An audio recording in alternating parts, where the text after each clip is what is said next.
وحده لا شريك له وأشهد أن محمدا عبده ورسوله اللهم صل على سيدنا محمد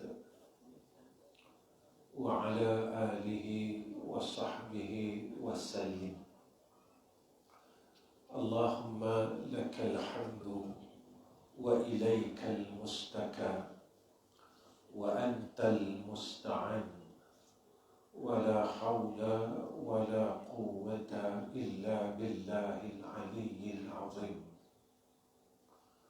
وقال نبينا محمد صلى الله عليه وسلم فمن كان هجرته إلى الله ورسوله فهجرته إلى الله ورسوله ومن كان هجرته لدنيا يصيبها أو امرأة ينكحها فهجرته ما هاجر إليه.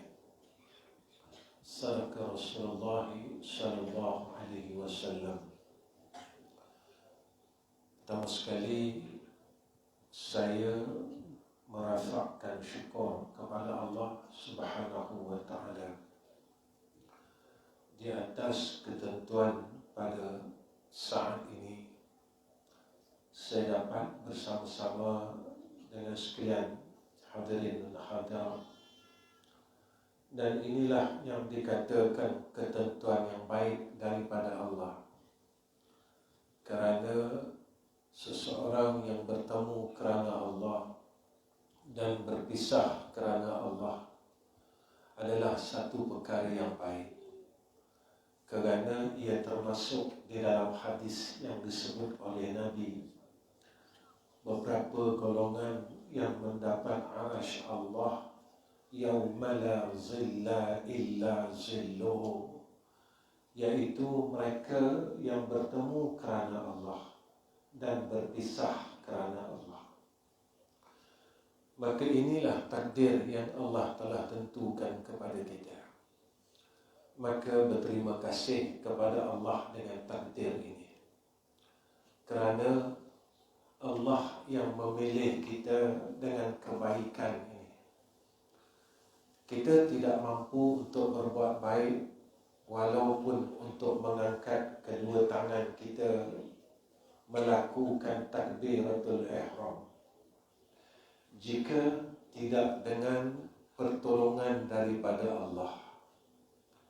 Dan inilah yang kita selalu lupa akan perkataan hauqalah, la haula wala quwwata illa billahil aliyyil azim. Kita rasa kita sihat, kita mampu buat baik.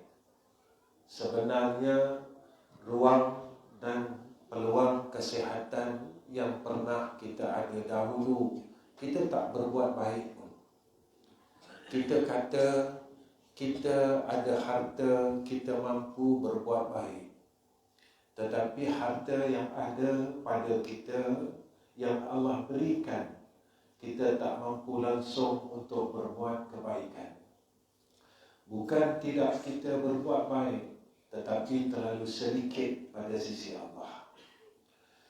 Masa lapang yang Allah berikan kepada kita, kita kata kalau saya ada masa lapang, saya akan buat baik. Tetapi masa lapang yang Allah berikan kepada kita, kita tak mampu untuk berbuat baik. Walaupun untuk kita menggerakkan bibir kita menyebut nama Allah sekalipun. Kita gunakan tasbih kita untuk berzikir kepada Allah. Berapa kalikah kita menggunakan tasbih kita untuk menghitung akan kalam-kalam perkataan yang sia-sia yang bakal dihisab oleh Allah besok di yaumul akhirah.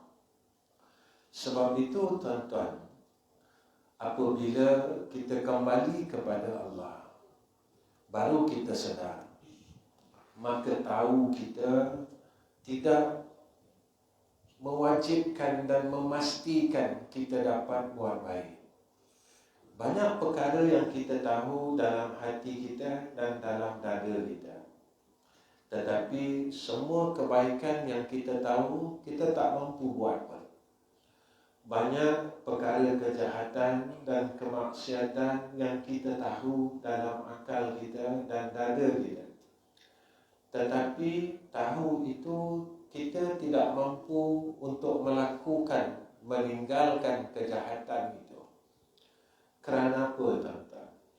Kerana kita tidak dipilih oleh Allah untuk melakukan dan meninggalkan kemaksiatan dan melakukan kebaikan. Inilah yang dikatakan hidayah. Hidayah yang kita minta setiap salat dan yang kita mohon pada setiap hari di dalam salat. Pada setiap salat kita mohon kepada Allah, ihdinas siratal mustaqim.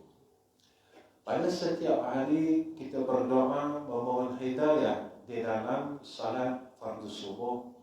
Allahumma hadina fi man hadait. Tetapi kenapakah hidayah itu terhalang? Tidak menjadikan kita lebih baik dalam kehidupan ini. Sepatutnya seperti mana yang disebut oleh Rasulullah sallallahu alaihi wasallam, tatkala umur kita bertambah, kebaikan kita bertambah. Bertambah sahaja hari dalam hidup kita bermakna bertambah baik. Tapi kalau kita lihat diri kita, kebaikan tetap sama. Jika kita tak mampu berbuat baik sehingga sekarang, kita tak mampu berbuat baik. Jika kita masih melakukan maksiat, sampai sekarang kita masih melakukan kemaksiatan. Sebab itu tuan-tuan, bila disebut tentang hijrah, ini adalah pengorbanan Nabi. Kita tak mampu jika kita berada pada zaman itu. Percayalah, kita tidak akan mampu melakukan akan peristiwa hijrah ini jika kita berada pada zaman itu. Kita tak mampu menjadi Sayyidina Ali karamallahu wajhah, yang menjadikan tempat ganti Rasulullah sallallahu alaihi wasallam, yang digantikan nyawanya. Kita jangankan untuk memberikan nyawa kita untuk agama, kita hendak bersusah payah untuk agama kita berkira. Kita nak bangun malam, kita susah. Kita masih diikat dengan nafsu kita. Kita nak bangun tahajud, kita tak mampu. Walaupun Allah menyatakan di dalam Al-Quran, fatahajjad bihi nafilatan lak asa an yab'asaka rabbuka maqaman mahmuda. Kita masih diikat dengan ikatan nafsu yang kuat. Kita masih mengikut akan arahan syaitan yang disebut oleh Allah sebagai musuh kita. Bertahun lamanya kita menjadi orang yang gagal pada sisi Allah. Mana mungkin kita boleh menggantikan batang tubuh kita ini untuk menggantikan nyawa Sayyidina Rasulina Muhammad sallallahu alaihi wasallam. Kita tidak akan mampu menjadi sahabat Nabi kerana sendiri yang mengingkari perintah Nabi. Tuan-tuan, kita berjaya dengan salat, kita berjaya dengan puasa. Sampai sahaja puasa Zulhijjah, kita akan puasa. Sampai sahaja puasa Muharram, kita akan puasa. Sampai saja puasa Isnin Khamis, kita mampu berpuasa. Tetapi kita tidak mampu menjadi orang yang mengekang nafsu kita. Jika dalam bulan Ramadan kita selalu dengar perkataan ini, ketika orang berbuat kejahatan kepada kita tatkala kita melakukan puasa, maka kita katalah ana shaimun, aku sedang berpuasa. Tetapi kenapa kita tidak boleh menahan dan meletakkan aku ni shaimun tatkala orang membenci kita? Kenapa kita tak boleh mengatakan ana shaimun? Kenapa kita tidak boleh mengikut akan Rasulullah sallallahu alaihi wasallam? Saya maklum dan semua orang maklum, Nabi ini sifat kasih dia terlalu tinggi. Sebelum kita lahir, Nabi telah mendoakan kita. Sebelum kita lahir, Nabi telah memuji kita. Maka hijrah ini satu pengorbanan. Maka kita sendiri tidak mampu bertukar dan mengubah kebencian menjadi kasih sayang. Kita tidak mampu menyayangi semua orang. Apa salahnya kalau orang yang berbuat jahat kepada kita, kita mengatakan aku tidak akan membalas kejahatannya kerana dia adalah umat Muhammad dan dialah umat yang pernah disayangi oleh Rasulullah sallallahu alaihi wasallam, dan aku tidak berbuat demikian kerana ini perintah Allah. Apabila orang jahil itu mengatakan sedemikian, memaki dan mengatakan perkataan yang tidak baik, maka sebagai orang beriman dia mengatakan qalu salama, selamatlah kamu. Sebab itu tuan-tuan, kita tidak mampu mengikut Rasulullah. Bagaimana kita mampu menjadi sahabat Sayyidina Rasulina Muhammad sallallahu alaihi wasallam? Ketika berlakunya hijrah yang menemani Rasulullah masyhur, saya dan tuan-tuan tahu Sayyidina Abu Bakar. Bagaimana kesusahan Sayyidina Abu Bakar. Sayyidina Abu Bakar ni tuan-tuan orang bangsawan, orang kenamaan di Makkah. Tapi Sayyidina Abu Bakar ini dia boleh buangkan kebesarannya untuk ikut Rasulullah. Kerana apa tuan-tuan? Kerana Sayyidina Abu Bakar percaya dengan kalam Allah. Kemuliaan aku bukan pada nama, kemuliaan aku bukan pada harta yang banyak, kemuliaan aku bukan pada pangkat yang besar, tetapi kemuliaan itu yang Allah janjikan kepada kita, inna akramakum indallahi atqakum. Allah sebut kepada kita, sesungguhnya orang yang mulia di kalangan kamu pada sisi Allah atqakum, orang yang paling banyak takutnya kepada Allah. Siapa orang takut tuan-tuan? Orang takut kalau dia tinggal jahat, dia takut. Kalau dia tinggal benda baik, dia takut. Kalau dia berbuat kejahatan, dia takut. Ini orang yang takut kepada Allah. Tuan-tuan, berapa banyak kebaikan yang kita telah tinggalkan. Rugi kita, tuan-tuan. Kita akan rugi besok di sana.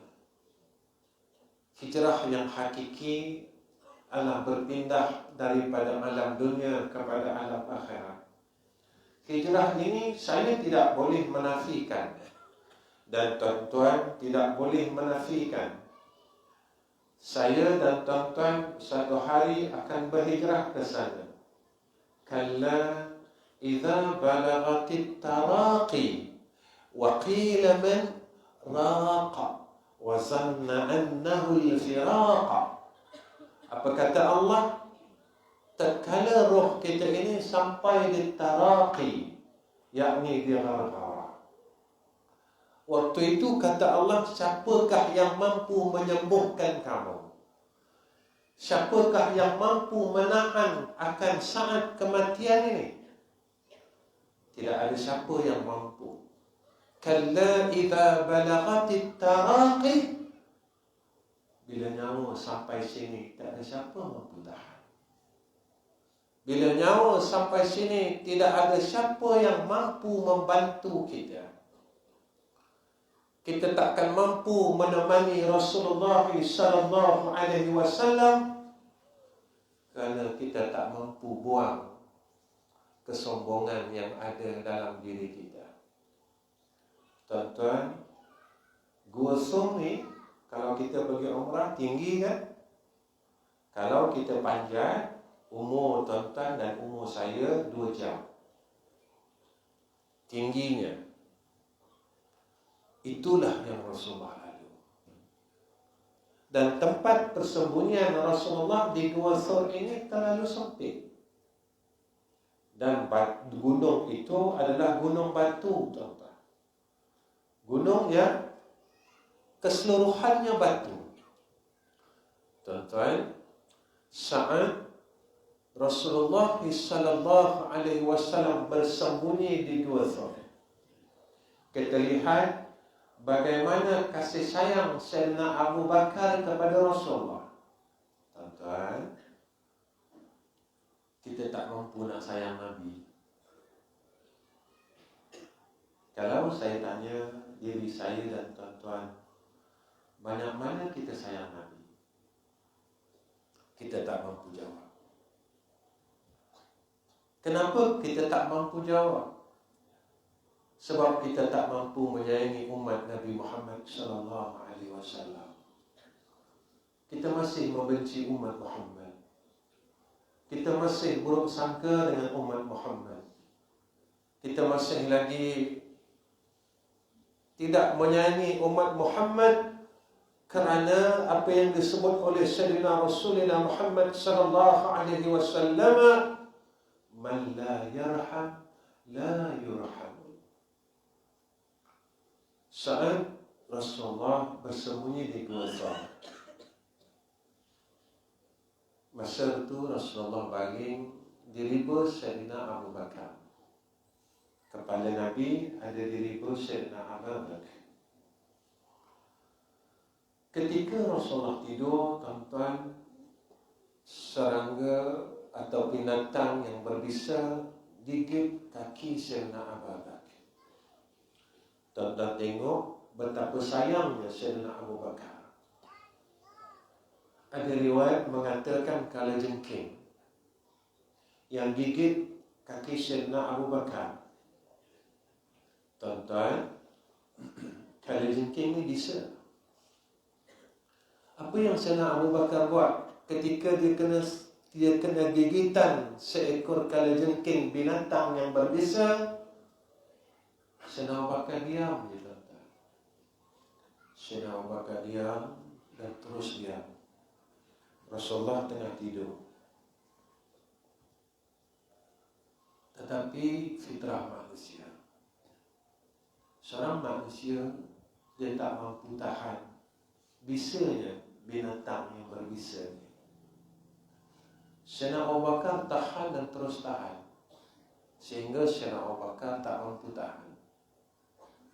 Menitik air mata Sayyidina Abu Bakar menahan kesakitan. Menangis Sayyidina Abu Bakar, tuan-tuan. Sayyidina Abu Bakar menitis air matanya sehingga jatuh pada pipi Nabi. Sayang tak sayang Sayyidina Abu Bakar? Kenapa Sayyidina Abu Bakar tak nak bergerak? Ketika air mata Sayyidina Abu Bakar As-Siddiq ini jatuh pada pipi Rasulullah sallallahu alaihi wasallam, Rasulullah jaga. Rasulullah jaga dan Rasulullah tengok Sayyidina Abu Bakar. Sayyidina Abu Bakar sedang menangis, tahan sakit. Rasulullah tanya kepada Sayyidina Abu Bakar, "Ya Abu Bakar, Wahai sahabat, kamu menyesal ke ikut aku? Kamu menyesal ke meninggalkan namamu sebagai seorang bangsawan untuk berhijrah mengikut aku ke Madinatul Munawwarah, ke Yathrib? Sayyidina Abu Bakar kata, tak ya Rasulullah, aku tak menyesal. Jadi kenapa kau menangis wahai Abu Bakar? Abu Bakar kata, ya Rasulullah, kaki aku kena gigit binatang berbisa. Kenapa kau tidak bergerak wahai Abu Bakar? Perkataan inilah pengorbanan yang besar daripada Sayyidina Abu Bakar kepada Rasulullah. Apa kata Sayyidina Abu Bakar? Wahai kekasih Allah, jika aku bergerak, engkau akan bangun daripada tidur. Dan aku tahu engkau penat ya Rasulullah. Aku tahu engkau letih ya Habiballah. Saat aku mengetahui kepenatan engkau dan keletihan engkau, aku tidak akan bergerak ya Habiballah. Tetapi aku minta maaf ya Rasulullah, kerana aku telah mengkejutkan engkau daripada lena engkau, disebabkan aku tidak mampu untuk menahan kesakitanku ya Rasulullah. Rasulullah terus memegang tempat yang terkena gigitan serangga, gigitan binatang pada kaki Sayyidina Abu Bakar, dan Rasulullah mendoakan sehingga sembuh akan kaki Nabi, akan kaki Sayyidina Abu Bakar As-Siddiq. Tuan-tuan, jangan kata kita kalau kena binatang yang berbisa, kita bergerak, kita tahan. Sebenarnya banyak kali dah kita singgung hati Nabi. Banyak kali dah kita kecilkan hati Rasulullah. Rasulullah kata, jangan benci orang, kita buat juga. Rasulullah kata, janganlah lalai. Gunakanlah masa sihat ini untuk Allah. Gunakanlah masa lapang itu untuk Allah. Gunakanlah masa muda kita untuk Allah. Kita melawan akan perkataan Rasul. Jika Rasulullah nak kecil hati, lama dah Rasulullah kecil hati dengan kita. Jika Rasulullah tersinggung, lama dah Rasulullah tersinggung dengan kita. Sebab itu tuan-tuan, kita tak mampu, tetapi kita kena berusaha menjadi orang yang baik. Kita kena bersungguh-sungguh bermujahadah untuk menghijrahkan diri kita menjadi insan yang lebih baik. Kita kena bersungguh-sungguh untuk kita berhijrah menjadi manusia yang lebih baik daripada dahulu. Sebab itu kata ulama, kita jangan ingin lebih baik daripada orang lain, tetapi kita hendaklah menjadi lebih baik daripada diri kita yang dahulunya. Kalau kita seorang ayah yang dulunya tidak baik, berusahalah menjadi ayah yang baik. Kalau kita seorang ibu yang tidak baik, berusahalah menjadi ibu yang baik. Kalau kita seorang isteri yang tidak baik, berusahalah untuk menjadi isteri yang baik. Kalau kita seorang suami yang masih tidak baik, maka berusahalah menjadi seorang suami yang baik. Jika kita tidak lagi menjadi seorang anak yang baik, maka berusahalah untuk menjadi anak yang baik. Kerana apa, tuan-tuan? Kerana saya dan tuan-tuan akan berhijrah satu alam yang disebut kepada kita adalah alamul barzakh. Apa kata Nabi? Jika baik kehidupan kita, maka baiklah alam barzakh kita. Tetapi jika tidak baik kehidupan kita, nescaya tidak baik kehidupan kita di alam barzakh dan pada alam yang seterusnya, yaitu akhirat. Ini hijrah kita, tuan-tuan. Sebab itu tatkala berlakunya hijrah, tuan-tuan, orang Madinah sambut orang Mekah penuh kasih sayang. Malam ini saya nak ajak semua orang besarkan kasih sayang kita. Biar kita jadi orang-orang Ansar yang memberikan kasih sayang kepada orang Muhajir. Jadikan diri kita sebagai orang Madinah.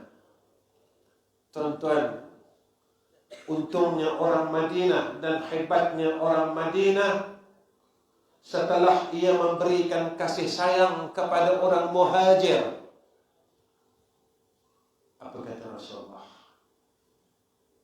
Tuan-tuan, suatu masa pengagihan harta rampasan perang, Rasulullah memberikan agihan rampasan perang ini kepada orang-orang yang baru ditawan dan mereka telah memeluk Islam. Lalu bahagian untuk orang-orang Ansar, orang Madinah ini sedikit. Ketika itu ada orang-orang Madinah dan orang Ansar menyatakan, kenapa bahagian kami sedikit?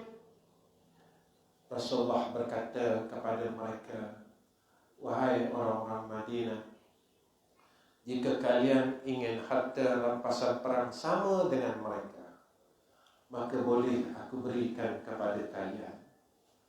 Tetapi aku tidak akan bersama-sama kalian di Madinatul Munawwarah.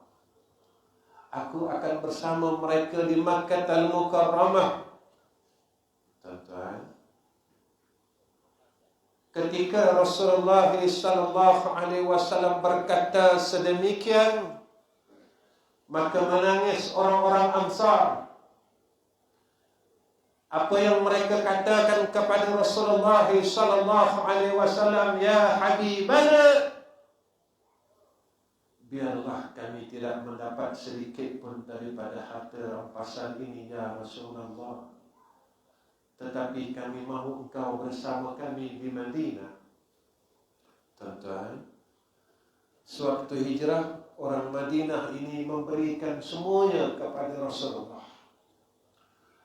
Ada orang-orang Ansar memberikan sebagian hartanya kepada orang Muhajir, yang memberikan rumahnya, tanahnya, memberikan hartanya dan tempat pelindungan kepada orang-orang Muhajir, walhal mereka tidak mengenali orang Muhajir, walhal mereka ini bukannya keluarga dan saudara kandung orang-orang Muhajir, tetapi sebab sayang.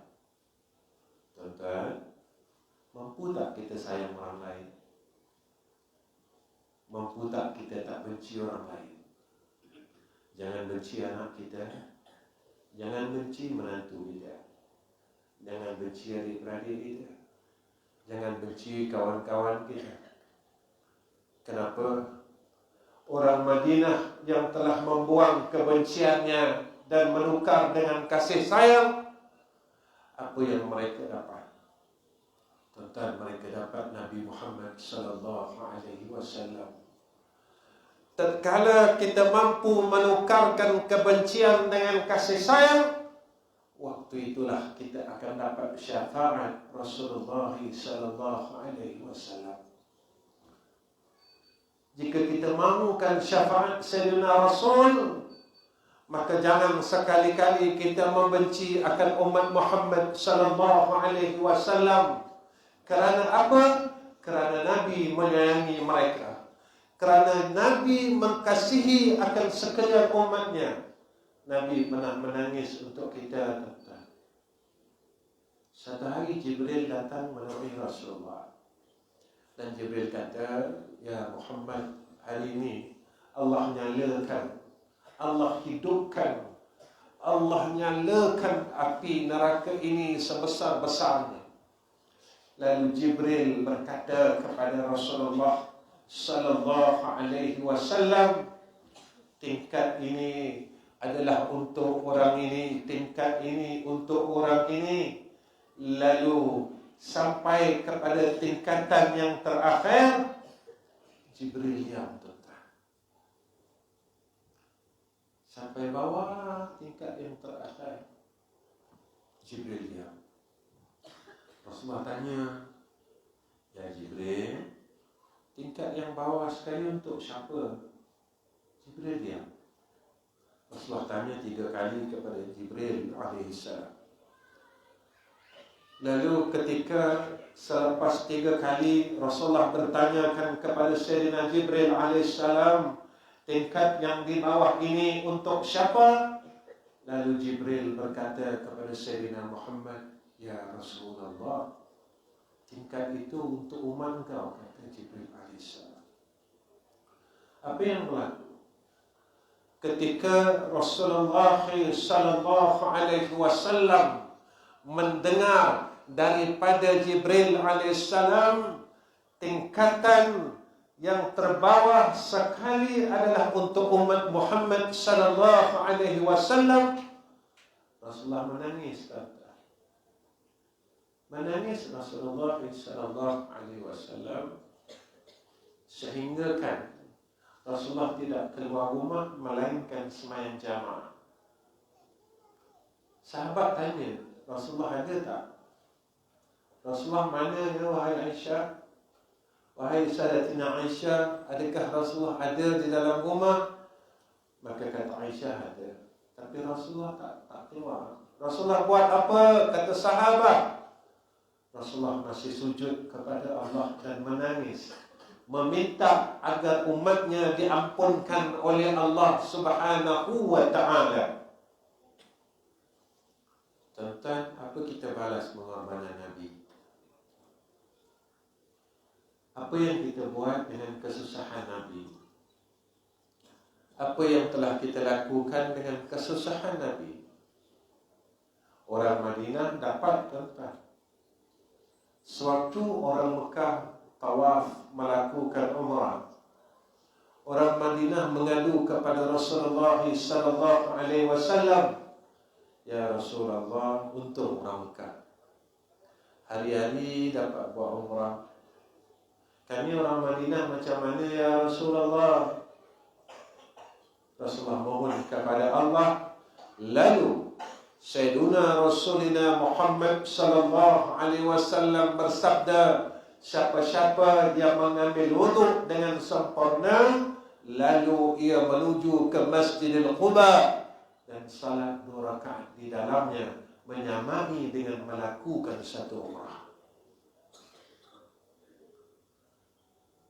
Orang Madinah mengadu dengan Rasulullah, ya Rasulullah, orang Mekah ada tempat mustajab doa, kami ini macam mana ya Rasulullah? Orang Mekah ada maqam Ibrahim, orang Mekah ada Hajar Ismail, orang Mekah ada Multazam, kami ada apa ya Rasulullah? Lalu Rasulullah mohon kepada Allah. Maka siapa yang berdoa di dalam Raudah, lalu Allah kabulkan doanya. Untung orang Madinah. Kerana apa mereka untung? Kerana mereka selalu menyukakan hati Nabi kita Muhammad sallallahu alaihi wasallam. Mereka sentiasa merindui Sayyidina Rasulina Muhammad sallallahu alaihi wasallam. Ada seorang sahabat yang tidak datang ke masjid beberapa hari kerana ia tidak sehat. Rasulullah datang menemuinya dan bertanya kepadanya, apakah engkau sakit dan sebab apa engkau sakit? Lalu dia berkata kepada Rasulullah, ya Rasulullah, Aku sakit ni bukan sebab apa-apa. Aku sakit ni sebab aku tengah fikir, boleh tak aku jumpa kau lagi besok dekat sana? Tuan-tuan, ini sahabat yang hidup di zaman Nabi, yang pernah tengok Nabi, yang duduk dengan Nabi, yang dapat salam dengan Nabi, yang dapat memegang tangan yang halus dan cantik serta mulus pada tubuh Rasulullah sallallahu alaihi wasallam, masih fikir lagi sampai sakit. Boleh tak kalau kat sana aku jumpa kau lagi tak ya Rasulullah? Rasulullah kata, besok kalau kat sana kau jumpa aku 3 tempat, kata Rasulullah. Yang pertama, kata Nabi, di Telaga Haud.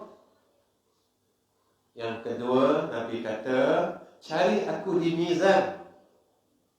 Yang ketiga, Nabi kata kepada sahabat ini, jika engkau tidak jumpa aku, maka cari aku di titian sirat, kata Rasulullah sallallahu alaihi wasallam. Tuan-tuan, cuma kita kena tanya, dapat ke aku minum daripada Telaga Haud ini? Mulut aku ini dapat ke minum daripada Telaga Haud ini? Mulut yang tak berhenti mengumpat ni, bolehkah minum pada Telaga Haud? Mulut yang selalu maki orang ni, boleh ke minum daripada Telaga Haud? Mulut yang masih melawan mak ayah ini, mampukah minum daripada Telaga Haud? Mulut yang masih melawan suami, mampukah minum daripada Telaga Haud? Kita kena fikir, tuan-tuan, supaya apa yang kita hajatkan besok di yaumul akhirah, kita akan dikurniakan oleh Allah Subhanahu wa ta'ala. Tuan-tuan, apa persiapan kita untuk kita berhijrah? 1, tinggalkan semua dosa yang kita buat.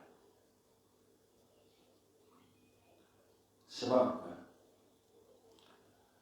Dosa ni, tuan-tuan, dia mengakibatkan keresahan pada hati si pendosa.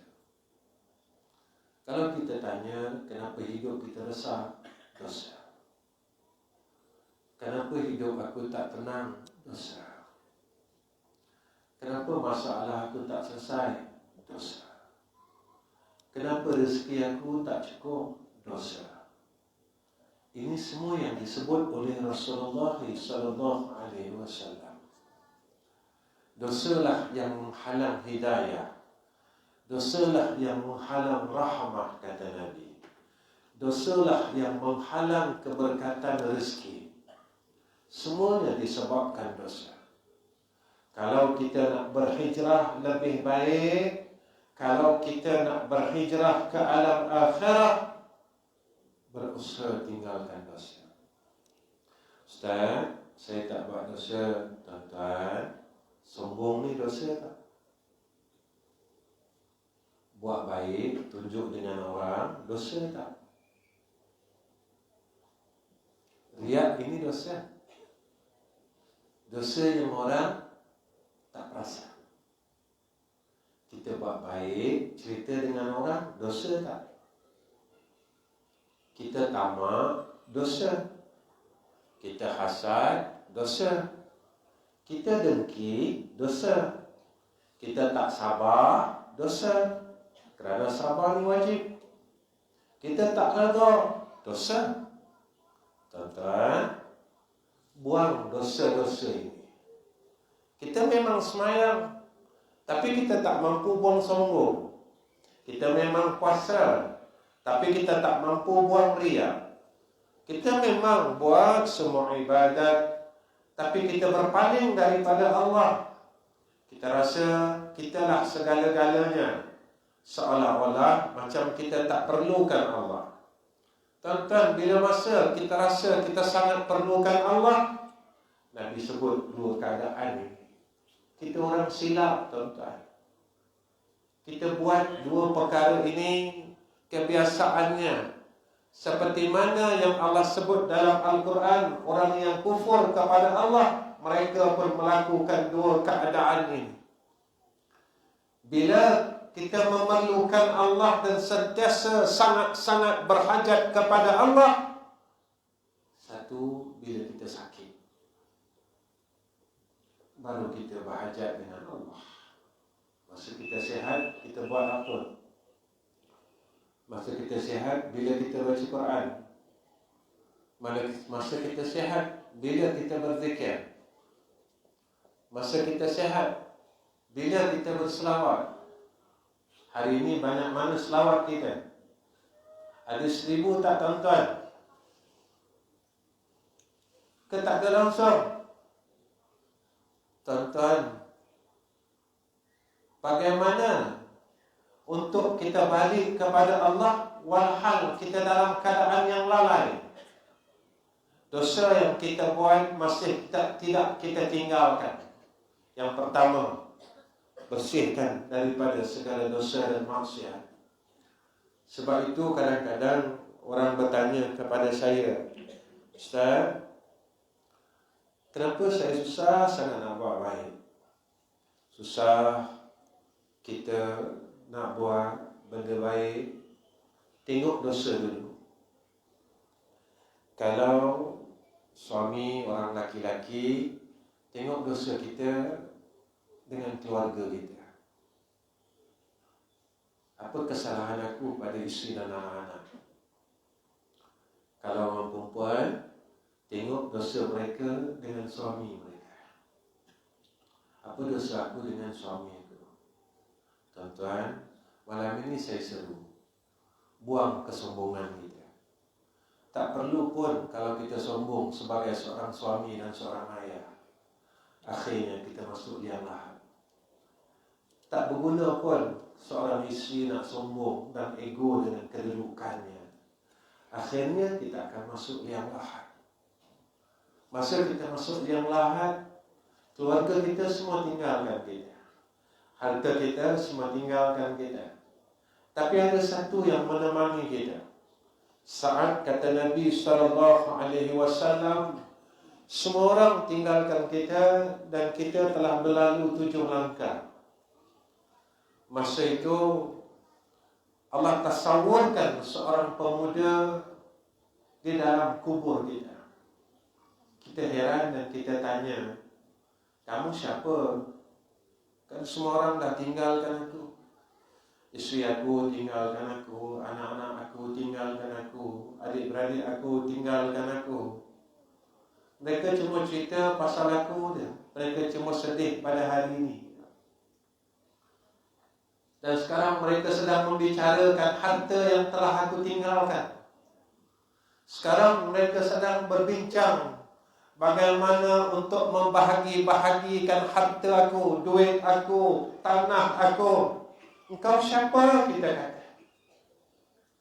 Apa dia kata dengan kita? Kau tak kenal aku? Aku tak kenal kau. Aku tak ada kawan macam kau. Dia kata ada. Masa dalam dunia dulu, dia kata semua orang tinggalkan aku, kata dia. Tapi kau tak pernah tinggalkan aku. Masa dalam dunia dulu, semua orang tak pedulikan aku. Engkau saja yang pedulikan aku. Kita masih dalam keadaan kebingungan sebab kita baru melepasi fasa sakaratul maut. Kita tanya, cakaplah, kau siapa? Akulah amal salat,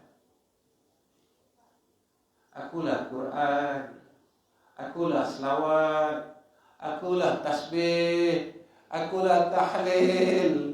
Masa dalam dunia semua orang tak pedulikan aku, semua orang tinggalkan Quran.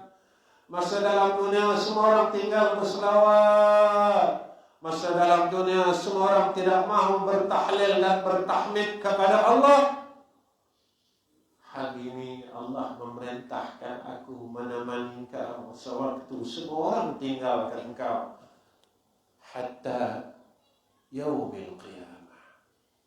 sehinggalah hari kiamat aku kawankan kau. Tuan-tuan, suatu Sayyidina Abu Bakar lalu di kuburan, Sayyidina Abu Bakar nangis saiz-saiz. Ketika sahabat bertanya kepada Sayyidina Abu Bakar, kenapa engkau menangis? Kata Sayyidina Abu Bakar, benarlah apa kata Nabi, tempat itu sunyi. Nabi kata. Tuan-tuan, cuba kita lalu dekat kubur. Meriah tak kubur? Sunyi kan? Itulah tempat tinggal saya dan tuan-tuan besok. Sebab itu kata Nabi pada kita begini. Nabi kata, la taj'alu buyutakum kal qabr. Jangan kamu jadikan rumah kamu sunyi seperti mana kubur. Rumah yang tak dengar orang baca Quran, rumah yang tak dengar orang selawat, rumah yang tak dengar orang baca tasbih. Jangan jadi rumah kita macam kubur, tuan-tuan. Sepi, sunyi. Tuan-tuan, mulai daripada malam ini kita meriahkan rumah kita dengan alunan Al-Quran. Apa salah dia, tuan-tuan? Orang perempuan tiap-tiap lepas solat buka Quran. Kita amalkan tasbih, amalkan istighfar, amalkan tahlil. Kenapa saya perlu bertahlil? Mudah-mudahan besok kalau kita mati, kita boleh sebut la ilaha illallah. Kerana apa? Kata Nabi, Allah subhanahu wa ta'ala akan memberi ruang dan peluang serta memudahkan amal kebaikan yang selalu ia istiqamahkan. Diberi peluang untuk dia buat amal itu sebelum dia mati. Kalau kita rajin, la ilaha illallah, sebelum mati kita dapat sebut la ilaha illallah. Kenapa kita perlu melazimkan tahlil? Kerana Nabi kata, siapa-siapa yang akhirkan kalamnya dengan la ilaha illallah dakhalal jannah. Wa fi riwayatin, pada riwayat yang lain kata Nabi, Allah haramkan ia daripada neraka Allah. Tuan-tuan, neraka ni sakit tau. Tak ada benda seronok dalam neraka ni. Neraka ni dahsyat. Kita baca surah Waqiah kan? Makanan dia buah zakum, masuk saja dalam perut kita hancur. Minumannya masuk saja dalam perut kita seperti mana timah yang menggelegak. Hancur seluruh badan ini lalu dijadikan semula oleh Allah. Hancur dan terus jadi, hancur dan terus jadi. Kesakitan ini berpanjangan sampai bila. Lalu kita kata, Ustaz, besok kan kita boleh masuk syurga? Boleh.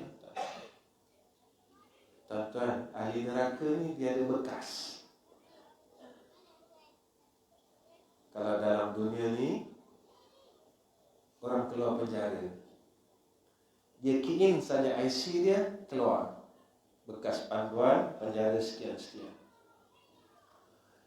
Orang yang keluar daripada neraka, dia masuk syurga, dan orang syurga mengatakan itulah bekas ahli neraka. Tuan-tuan, dalam dunia ni kalau kita dah keluar penjara, kita balik kampung, semua orang pandang serong dengan kita kan. Itu bekas banduan tu, itu bekas banduan tu.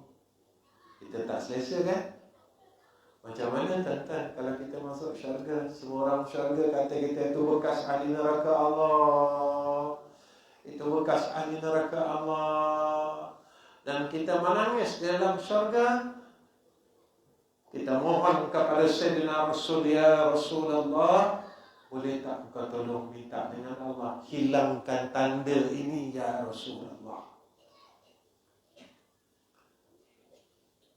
Macam tu juga kalau kita buat salah dalam dunia. Kita bawa benda salah, Kita pergi airport, tuan-tuan, kita nak terbang ke satu negara yang lain. Sampai di immigration, kita takut tak, tuan-tuan? Takut. Kita kata apa? Nanti immigration periksa ni. Kalau aku kena tangkap, mesti aku masuk penjara. Tuan-tuan, kalau kita balik bawa benda salah, tak takut. Kita balik, kita bawa mengumpat, tak takut. Kita balik, kita bawa dosa, tak takut. Kerana kita akan diperiksa oleh Allah Subhanahu wa ta'ala. Jika kesalahan ini kita lakukan, nescaya Allah akan campakkan kita ke dalam neraka. Tuan-tuan, nak balik jumpa Allah, maka perelokkan semayang kita. Dengar senang kan, tuan-tuan? Elokkan semayang. Macam ni lah. Sampai sekarang, tuan-tuan saya tak tahu. Masa kita semayang, kita tak boleh buang dunia tadi. Kita semayang, tapi masih fikirkan dunia lagi. Allah sebut dalam Al-Quran surah Al-Mu'minun, berjayalah orang mukmin yang semayangnya khusyuk. Tapi kita tak dapat sampai sekarang. Kenapa? Apa salah aku? Bila kita takbir, dunia bermain di kepala kita. Masih fikirkan urusan dunia, masih fikirkan tentang rezeki, masih fikirkan tentang orang lain. Tuan-tuan, kita dah masuk 60, kita tak dapat khusyuk lagi, gagal kita. Tuan-tuan, kita gagal. Kita berjaya dengan dunia kita. Kita ada saving yang banyak, kita ada kebun, kita ada itu, kita ada ini. Tapi kita tidak ada khusyuk. Sampai bila, tuan-tuan? Sampai bila kita tidak ada khusyuk? Sampai bila? Kenapa saya kata kita orang yang gagal? Sebab Allah yang sebut di dalam Al-Quran, sesungguhnya berjayalah orang mukmin yang semayangnya khusyuk. Kalau lawan dari berjaya, gagal. Ketiga. Lepas ni saya berhenti, tuan-tuan. Ilmu ni susah tak? Sebab apa susah? Sebab ni jalan nak pergi syurga. Jalan nak syurga tak semua orang boleh dapat. Tak semua orang boleh masuk syurga sebab jalan dia susah. Tuan-tuan rasa penat kan? Tuan-tuan dah rasa kaki sakit kan? Tuan-tuan dah rasa letih sangat. Macam pergi kebun dari pagi sampai maghrib. Walhal kita tak sampai dari 1 jam. Baru saya cakap ni tak sampai 1 jam lagi. 1 jam lebih sikit kot. Inilah akhirat. Kalau di dalam majlis ilmu kita telah rasa lamanya, bagaimana lamanya besok dekat sana? Ini kira-kira akhirat tau, tuan-tuan, bukan kira-kira dunia. Yang ketiga, apa kata ulama? Kalau nak hijrah dekat sana, nak dapat kebaikan, tambahkan amal saleh. Wa tazawwadu fa inna khairaz zadi taqwa. Tambahkan amal saleh dalam hidup kita. Cinilah. Kalau dulu lepas main isyak, kita tak mampu sembahyang sunat. Mulai malam ini kita azam. Sebelum nak sembahyang fardu, kita sembahyang sunat dulu. Lepas sembahyang fardu, kita sembahyang sunat. Malam ni saya seru seluruh jamaah di Masjid Tahiriyah yang hadir pada malam ini. Apa kata Nabi SAW? Siapa yang salat sunat ba'di isyak 4 rakaat menyamai ijma'i seperti mana ia telah melakukan ibadat pada malam Lailatul Qadar. Tuan-tuan, malam ni saya seru semua orang, mampu tak kita rebut akan peluang yang dijanjikan oleh Rasulullah sallallahu alaihi wasallam pada malam ini, iaitu sebanyak ibadat malam Lailatul Qadar. Beginilah, kalau malam ini kita gagal, mungkinkah kita berjaya malam esok? Jika malam ini kita menolak rahmat Allah, bolehkah rahmat itu datang sekali lagi pada malam besok? Jika malam ini kita menolak untuk jalan kita masuk jannah Allah, apakah peluang itu Allah akan berikan kepada kita buat kali yang keduanya? Sebab itu, apa yang saya katakan pada malam ini, tuan-tuan, kerana peluang itu hanya pada saat kita hidup saat hari ini. Malam ni saya ajak semua orang, lepas sembahyang isyak, kita sembahyang sunat ba'da isyak 4 rakaat. Sama ada tuan-tuan nak buat 4 rakaat 2 salam, ataupun tuan-tuan nak buat 4 rakaat 1 salam, terpulanglah. Kenapa aku mesti buat? Kerana aku tidak tahu besok apakah ada umur aku lagi di dalam dunia ini, apakah masih ada peluang untuk aku hidup di dalam dunia ini. Malam ni kita usaha, saya usaha dan tuan-tuan usaha.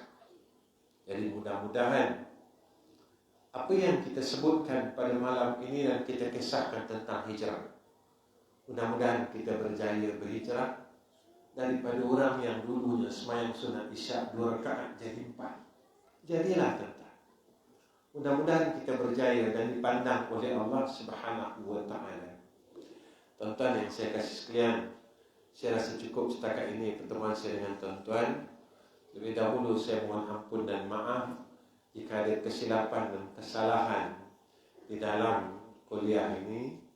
Dan saya mohon tuan-tuan tolong doakan saya dan keluarga supaya kami selamat balik dan meneruskan perjalanan lagi pada hari esoknya, seterusnya. Dan mudah-mudahan dengan doa semua orang, saya dikurniakan kesihatan dan dipermudahkan untuk jalan ini.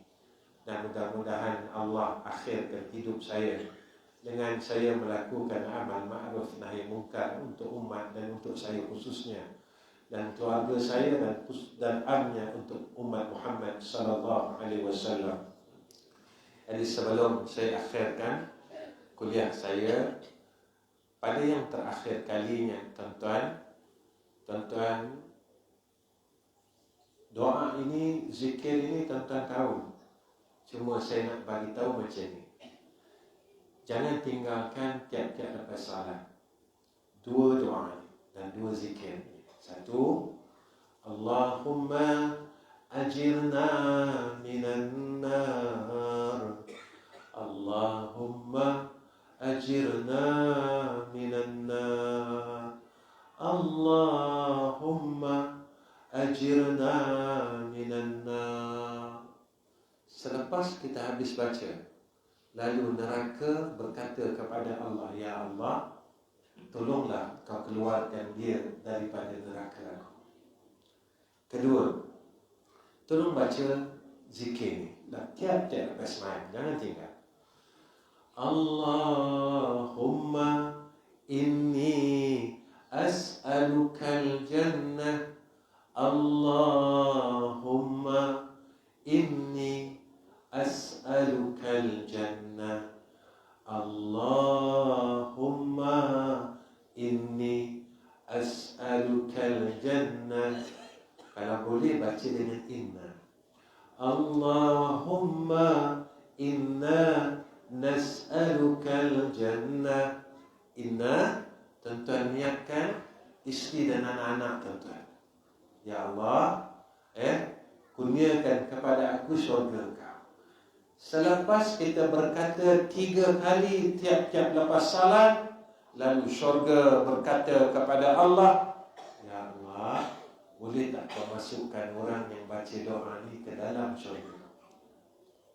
Jangan tinggal ya. Mulai malam ni, saya dan tuan-tuan jangan tinggal benda ni. Pertama, kita minta keluar dari neraka. Kedua, kita minta Allah masukkan kita dalam syurga. InsyaAllah ya, ibu-ibu, ayah semua, ya. Allahumma ajirna minan nar. Yang kedua, Allahumma inna nas'alukal jannah. Wa akhir kalam, Assalamualaikum warahmatullahi wabarakatuh. Bismillahirrahmanirrahim. Alhamdulillahirabbil alamin. Allahumma salli ala sayyidina Muhammad wa ala alihi wa sahbihi wa sallim. Allahumma ya Allah, jadikan kami orang saleh, isteri kami orang saleh, keluarga kami di kalangan orang saleh. Ya Allah, jika ada di kalangan kami sakit dan juga keluarga kami yang sakit, maka tolong sembuhkan kami dan mereka, ya Allah. Ya Allah, jika di kalangan kami ada masalah yang belum dapat kami selesaikan, ya Allah, tolonglah selesaikan masalah kami, ya Arhamar Rahimin. Ya Allah, maafkan setiap kesilapan kami, ampunkan setiap dosa kami. Ya Allah, kurniakan atas lisan kami, hati kami dan amal anggota zahir kami akan pimpinan kepada jalanmu yang lurus, ya Arhamar Rahimin. Wa sallallahu ala sayyidina Muhammad wa ala alihi wa sahbihi wa baraka wa sallam. Walhamdulillahi rabbil alamin.